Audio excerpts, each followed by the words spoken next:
kan Pak Egy sendiri kan sudah masuk ke 12 orang. Iya, dia sudah dipanggil. Betul itu.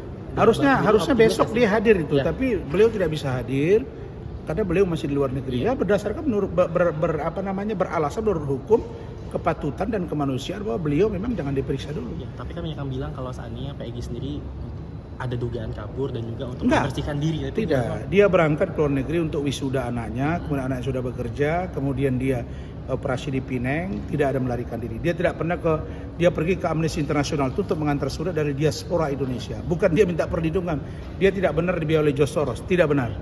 Jadi beliau itu, makanya saya ditunjuk, kan nggak pernah orang terang benderang tentang Bang Egy kan, baru malam ini, gitu loh. Nanti bisa ditegaskan nanti kalau seandainya nanti ada panggilan dan kalau seandainya kesembuhan Bang Egy udah total, siap. Oh, sangat siap. Bahkan sekarang kita persilahkan penyidik, kalau mereka ingin fair, ingin mereka butuh keterangan Bang Egy, ayo datang aja ke UK.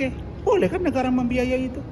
Atau Bang Egy nanti akhir Agustus ini atau awal September kalau saya nggak salah ya tanggal 8, dia di Pineng, datang aja ke Pineng. Datang ke Pineng. Bang, abang kan tadi menyebut kata buktikan aja di pengadilan. Jadi abang bisa menganalisa ini proses bakal naik dong Bang dan akan. Oh ya, saya sangat yakin bahwa Rosuryo minus Bang Egy ya. Ya, kalau keyakinan saya kalau melihat dari situasi ini, kalau mereka misalnya ketika diperiksa sebagai saksi di penyidikan tidak mampu membangun argumen, ahli yang mereka datangkan mungkin kurang komprehensif penjelasannya, saksi yang meringankan barangkali, dan lalu kemudian penyidik menggelar, ya bisa jadi mereka akan jadi tersangka. Tapi sekali lagi status tersangka itu kan tidak otomatis akan menjadi terdakwa itu otomatis jadi terpidana. Tapi apapun risiko dari perbuatan, sejarah akan mencatat bahwa Mas Rosuryo itu berani. Itu maksud saya. Jangan jadi cengeng gitu loh. Itu maksud saya. Jangan berdebat. Saya melihat kok perdebatannya sekarang tiap minggu itu kok bukan bicara tentang logika hukum yang sehat, tapi berada pada posisi saling berantem. Menyangkut masalah pribadi, bawa topeng lah. Kemudian ada yang rambut panjang palsu lah, terus ada yang pakai wayang. Jadi saya kira ini mantan kepala negara, mantan kepala pemerintahan. Tentulah orang punya harkat martabat ya. Seorang tukang parkir pun ada harkat martabatnya. Apalagi mantan presiden. Itu maksud saya. Tapi Rismon sendiri juga sudah berkuat melebihi kapasitas ngawurnya Bang. Iya, maka saya katakan sekarang dia menguji sesuatu yang bukan valid. Adakah mereka pegang ijazah aslinya di tangan mereka lalu mereka beruji? Siapa yang berwenang menguji? Kan cek lab. Siapa? Kepolisian. Terus memastikan di mana? Di pengadilan.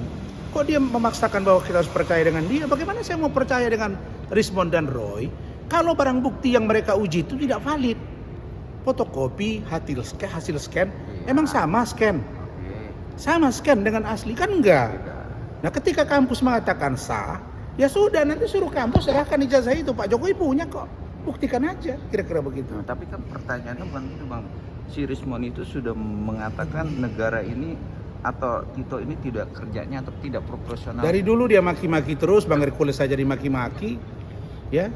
Tapi itu barangkali Rismon, dia kan meminta mana ijazah Pak Jokowi, mana ijazah Pak Jokowi. Nah, dia pernah ditanya kan mana ijazah dia dari Jepang. Tunjukin aja lah. Enggak, mereka kan berkutat ya. Okay. Pak Jokowi nunjukkan fotokopi, mereka ribut. Iya. Nah, sekarang yang mereka uji itu apa? Hah? Saya mau tanya, fisiknya asli apa enggak? Kan hasil scan dari postingan si Sandi. Terus gimana, Mama?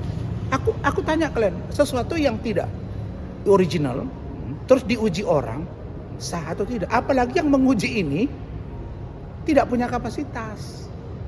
Ya bisa saja Mas Rosuryo sebagai ahli telematika, dia ahli. Tapi keterangan ahli tidak serta-merta harus didengar oleh hakim. Termasuk penyidik gitu loh. Nanti kita uji gitu loh. Maksud saya, ayo kalau memang ini mau kita kawal, kita mau beresin masalah ijazah, monggo. Supaya benar-benar kita menjalankan tugas. Saya paham mereka ingin sebagai warga negara, tidak ada dusta dalam negara. Tapi Pak Jokowi juga punya harkat martabat. Makanya saya katakan, kita harus fair. Saya di tengah kan, Bang Egy jangan diseret-seret. Tapi kalau mereka, kubu Pak Jokowi menganggap ini adalah sebuah fitnah, ya menghina, ya, dia mengambil langkah hukum boleh-boleh saja. Tapi mereka juga harus siap ketika nanti di pengadilan. Tunjukkan. Dan Pak Jokowi sudah pernah bawa kok ijazah itu. Dan mereka mau lihat nanti di pengadilan. Pasti dilihat. Malah kan Di pengadilan pasti dilihat. tapi dia berdebat bahwa kok Lah dipenjarakan itu tadi sih? yang saya bilang, kok dipenjarakan gimana? Dia ngomong Kan gitu itu kan begitu alur hukumnya. ya. Alur hukumnya kan begitu. Dulu juga nih Iklim Hakim bilang tidak pernah tanda tangan kuasa. Tidak pernah dilecehkan. Lah di pengadilan dia ngaku. Nah tinggal bagaimana strategi kuasa hukum dan Roy sendiri dan kawan-kawan. Saya kira itu.